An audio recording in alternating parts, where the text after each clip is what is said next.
जी अस्सलाम वालेकुम dear students. Ninth class computer science की आज की इस वीडियो में हम डिस्कस करने जा रहे हैं चैप्टर 7 का last topic error identification and debugging.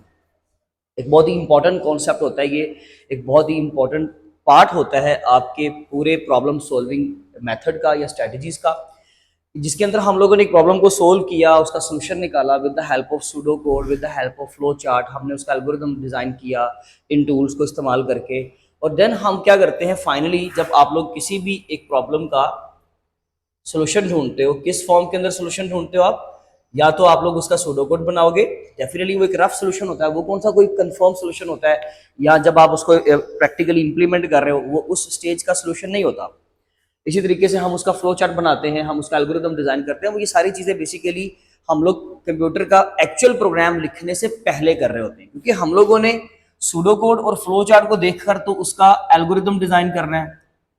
और एल्गोरिदम हम क्या कह सकते हैं, एल्गोरिदम बेसिकली क्या होता है? Algorithm it is something like a solution, एक तरह का सोल्यूशन होता है, लेकिन like a solution, not the exactly solution. ये एग्जैक्ट सोल्यूशन नहीं होता आपका, क्योंकि एक्चुअली सोल्यूशन जो आपने प्रैक्टिकली इंप्लीमेंट करना है वो तो आप लोग क्या करोगे, इस एल्गोरिदम को देख के, कंप्यूटर का कोई प्रोग्रामिंग लैंग्वेज का देख के कोड लिखोगे ना, प्रोग्राम लिखोगे, सी लैंग्वेज का, जावा का, पाइथन का, या कोई भी आप लोग जो है वो लैंग्वेज इस्तेमाल करके उसका प्रॉपरली कोड लिखोगे।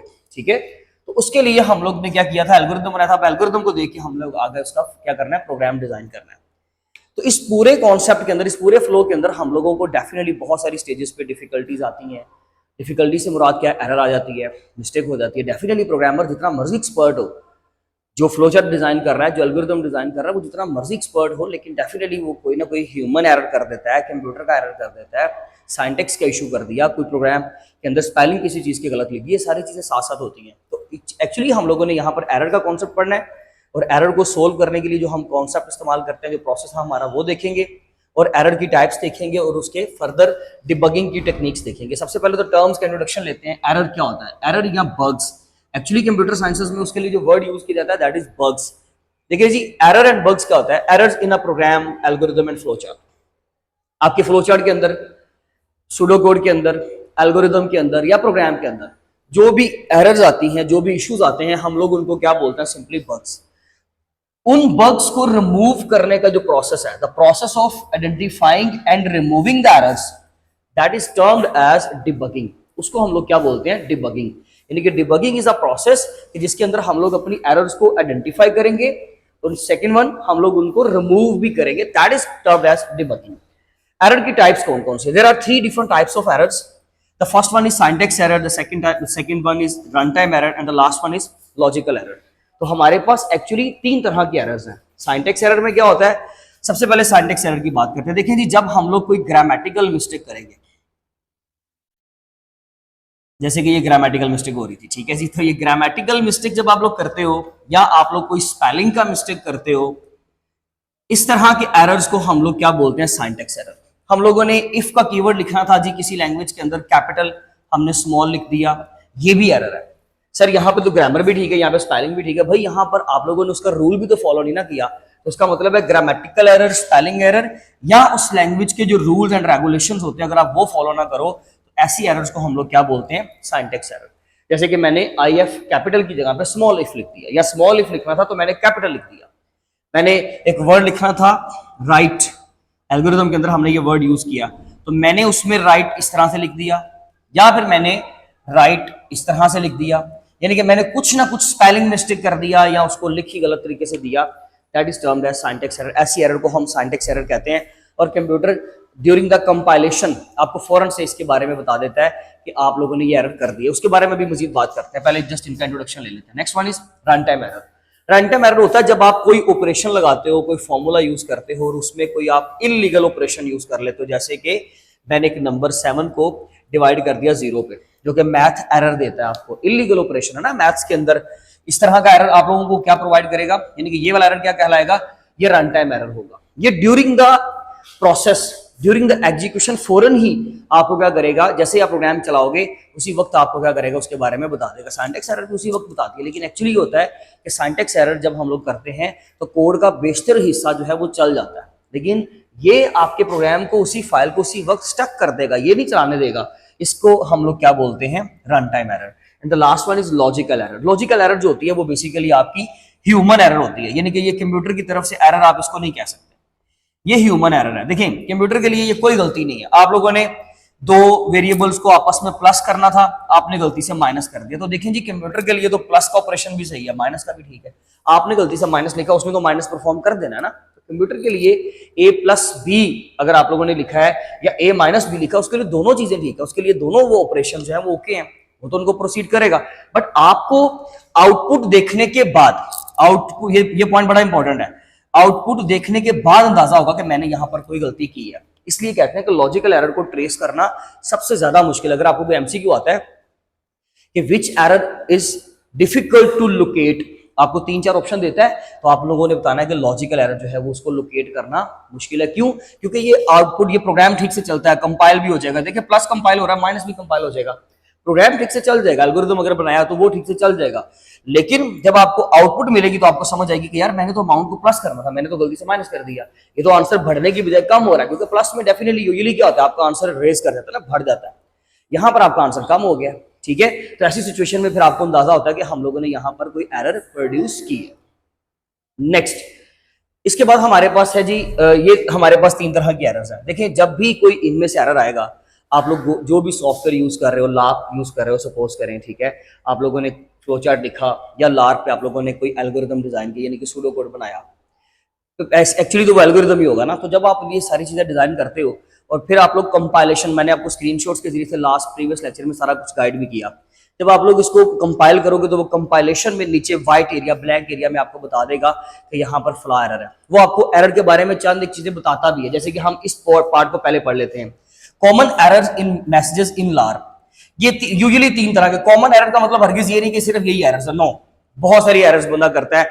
इन 3 अगर हम एरर्स की बात करें तो आप बोले कि सर कि अगर इसके अलावा कोई चौथी एरर नहीं है, तो ऐसा नहीं है भाई। देखिए ये एक्चुअली ये कैटेगरीज है, ये क्लासिफिकेशन है, इसके अंदर जो चाहे 1000 तरह की एरर हो जाए, जैसे कि मैंने आपको 3 तो इसके अंदर काउंट करवा दी, ग्रामर की मिस्टेक, स्पेलिंग का मिस्टेक, रूल्स का मिस्टेक। तो रूल आगे पता नहीं कितनी तरह के रूल्स में जो है वो इश्यूज आ सकते हैं। तो ये बेसिकली जस्ट पेरेंट कैटेगरीज है, इसके अंदर चाइल्ड कैटेगरीज तो बहुत सारी एरर्स तो बहुत सारी होती हैं। तो वो एरर्स मोस्टली जो हम लोग करते हैं लैब के अंदर और वो हमें आगे से रिपोर्ट करता है, तो वो कौन कौन से एरर होते हैं जी? एक होता है मिसिंग स्टेप्स, और वो आपको बताता है प्रॉपरली, आपने अपनी बुक पे वो लाइन याद करनी। अब इसमें जो सबसे पहली एरर है मिसिंग स्टेप्स की, इसका मतलब ये है कि आपने लिखते लिखते कोई इंपॉर्टेंट स्टेप आप मिस कर गए, तो वो आपको लार्प इसकी रिपोर्ट करेगा और प्रॉपरली वो लाइन आप लोगों ने प्रॉपरली जो बुक पे लिखी हुई है एज इट इज आपने याद करनी है, और वो एज इट इज आपको रिपोर्ट करेगा कि ये वाली एरर। हाँ, वर्जन टू वर्जन थोड़ा बहुत फर्क आ सकता है। अनडिफाइंड वेरिएबल, कि अगर आपने एक वेरिएबल यूज तो किया है लेकिन आपने ऊपर उसको डिक्लेयर नहीं किया, आपने पहले वो वेरिएबल बनाया नहीं है लेकिन आप उसको इस्तेमाल कर रहे हो, ठीक है जी। आप किसी ऐसे वेरिएबल का नाम लिख रहे हो जो आपने डिक्लेयर नहीं किया हुआ, यानी कि आपने बताया नहीं था कि आप इस्तेमाल करोगे, लेकिन नीचे ऑपरेशंस में कहीं आप उसको ऐड करने में, मल्टीप्लाई करने में, फॉर्मूला में यूज कर रहे हो, जबकि वो वेरिएबल की इनपुट आपने यूजर से नहीं ली। बात समझ आ गई? इस तरीके से हमारे पास जब हम वेरिएबल को मिस कर देते हैं, तो बनाना मिस कर देते हैं, तो उसको कहता है अनडिफाइंड वेरिएबल, उसका आपने प्रॉपर एरर मैसेज देख लेना है। The last one is invalid operation, जब आप लोग कोई इलीगल ऑपरेशन जैसे कि डिवीजन बाय जीरो, जब आप इस तरह का कोई ऑपरेशन यूज करते हो तो वो आपको कहता है कि आपने इनवैलिड ऑपरेशन यूज किया। जैसे हमने स्क्वायर रूट के अंदर माइनस का साइन लगा दिया, तो वो भी मैथ के अंदर जो है वो इनवैलिड होता है। इसी तरीके से डिवीजन बाय जीरो, वो भी आप लोगों का मैथ एरर होता है, यानी कि वो उसको काउंट नहीं करते। इसी तरीके से आपको ट्रिग्नोमेट्रिक फंक्शन यूज कर रहे हो, उसके साथ कोई आप ऐसा एंगल लगा देते हो जो कि वैलिड नहीं होता, जो कि हमें अनडिफाइंड वैल्यू शो करवाता है, ऐसा कोई फिगर लगा देते हो, तो इस तरह के सारे एरर्स होते हैं वो हमारे इनवैलिड ऑपरेशंस में आते हैं। इसके अलावा डिबगिंग टेक्निक्स क्या है? देखिए जी, इस तरह के एरर्स हमें मोस्टली वो रिपोर्ट कर देता है, यानी कि आपको किसी हद तक अंदाजा दे देता है कि ये वाली गलती आपने की है। डिबगिंग टेक्निक्स, देखिए डिबगिंग टेक्निक्स क्या होती है? हमारे पास यहाँ पर डिबगिंग टेक्निक्स 4 टाइप्स की हैं। बहुत सारी टेक्निक्स होती हैं, बहुत सारी डिबगिंग टेक्निक्स होती हैं, लेकिन यहाँ पर 4 एक्सप्लेन की है। ट्रेस द स्टेप्स, देखें जी, आप हर स्टेप को, अगर एल्गोरिथम बनाएगा या फ्लोचार्ट बनाया, लेकिन आप क्या करें, हर स्टेप के साथ उसका ड्राई रन यूज करें। क्या यूज करें? Dry run. ड्राई रन से क्या होता है कि आप एक एक स्टेप को परफॉर्म करके टेस्ट डाटा के ऊपर अपनी तरफ से फॉर्मल डाटा दे रहे हो, सॉरी डमी डाटा दे रहे हो, और आप उसको चेक कर रहे हो कि कहीं पे ये गलती तो नहीं कर रहा। तो इसको कहते हैं ट्रेस द स्टेप्स, कि आप हर स्टेप को खुद ट्रेस करो, उसको इनपुट दे देकर चेक करो। अगर आप लोग डमी डाटा दे रहे हो, टेस्ट डाटा दे रहे हो, जैसे कि लेट्स सपोज मेरे पास एल्गोरिथम में लिखा था a + b c = a + b, तो मैंने यहाँ पर अपने पास से वैल्यू दी 7 + 2, तो मैं चेक करूंगा कि क्या c को वाकई 9 वैल्यू मिल रही है। तो ये मैंने बेसिकली क्या किया है? ट्रेस द स्टेप किया, सिंपल। इसी तरीके से यूज कमेंट्स। कमेंट का क्या मतलब होता है कि जब आप एक एल्गोरिदम रेडी करते हो तो आप उस एल्गोरिदम के साथ एक्सप्लेनेटरी लाइंस लिखो। इसके सामने लिखो कि भाई मैंने यहां पर सम किया है दो वेरिएबल्स को, यहां पर सी वेरिएबल में उसका आंसर मुझे मिला है। तो इस तरीके से हम लोग क्या करते हैं, कमेंट्स यूज कर लेते हैं। ये एक्सप्लेनेटरी वर्ड्स होते हैं जो आप साथ यूज करते हो अपने कोड को एक्सप्लेन करने के लिए, लेकिन ये कमेंट्स आपके कोड का हिस्सा नहीं होते। ये बड़ा इंपॉर्टेंट पॉइंट है। जिन लोगों का बैकग्राउंड नहीं है कंप्यूटर से, उन चीजों उनको ये समझना पड़ेगा। देखें, मैंने यहाँ पर लिखा हुआ है a प्लस बी का होल स्क्वायर, तो मैंने यहाँ पर उसको एक्सप्लेन कर दिया कि ये मैंने दो नंबरों को क्या किया है, आपस में प्लस करके उनका स्क्वायर लिया होल का। तो यहाँ पर हम a प्लस बी का होल स्क्वायर एक फॉर्मूला जो है ना वो यूटिलाइज करेंगे, सपोज कर रहे हैं। या इसके भी आसान एग्जांपल कर लेते हैं। मैंने length multiply by width, suppose कर ले मैंने स्क्वायर का एरिया कैलकुलेट करना है, तो मैं सामने इसको एक्सप्लेन कर देता हूं कि ये मैंने एरिया कैलकुलेट करने के लिए लाइन लिखी है। सर क्या हम ये नोटेशन इस्तेमाल कर सकते हैं उर्दू की? जी बिल्कुल कर सकते हैं भाई, आप इंग्लिश में लिखो उर्दू में लिखो फर्क नहीं पड़ता। क्यों? मैंने बोला कि वो आपके कोड का हिस्सा, वो एक्सप्लेनेटरी लाइन जो आपने लिखी है ना, यहां पर आपने जो कमेंट लिखा है एक्सप्लेन करने के लिए, वो सिर्फ आपने इसलिए लिखा है ताकि आप साथ साथ कोड को टेस्ट करते रहो, चेक करते रहो। हर चीज को प्रॉपरली लिखोगे तो गलती नहीं होगी, क्योंकि हम लोग डिबगिंग टेक्निक्स देख रहे हैं ना। डिबगिंग का क्या मतलब है? Process of removing errors. तो इसलिए हम लोग कोड को साथ एक्सप्लेन कर देंगे, लेकिन इनके साथ कुछ ऐसा सिंबल्स वगैरह यूज किए जाते हैं कि जिससे हमें पता चलता है, कंपाइलर को सॉरी पता चलता है कि ये एरर नहीं है, बल्कि ये किसी ने कमेंट लिखा हुआ है। तो वो उसमें मोस्टली लोग स्लैश डाल देते हैं या हैश का सिंबल यूज हो जाता है। डिफरेंट लैंग्वेजेस के अंदर वो डिफरेंट होता है, ठीक है। लेकिन यहां पर भी इसी तरीके से कमेंट्स हम इस्तेमाल कर सकते हैं। Next, check conditions.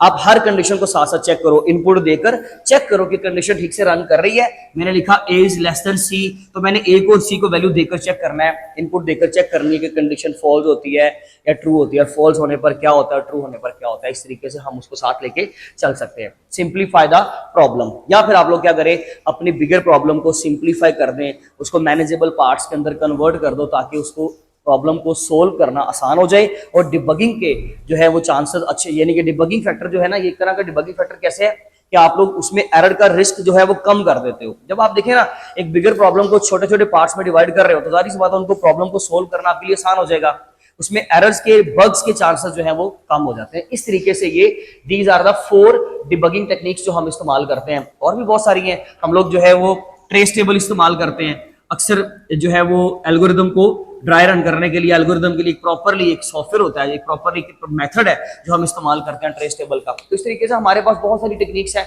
डिबगिंग करने की, यानी कि प्रॉब्लम का हल निकालने के लिए, जो एरर्स आई हैं उन एरर्स को रिमूव करने का। तो ये था हमारा आज का लेक्चर। आप इसका बेशक स्क्रीनशॉट ले लें।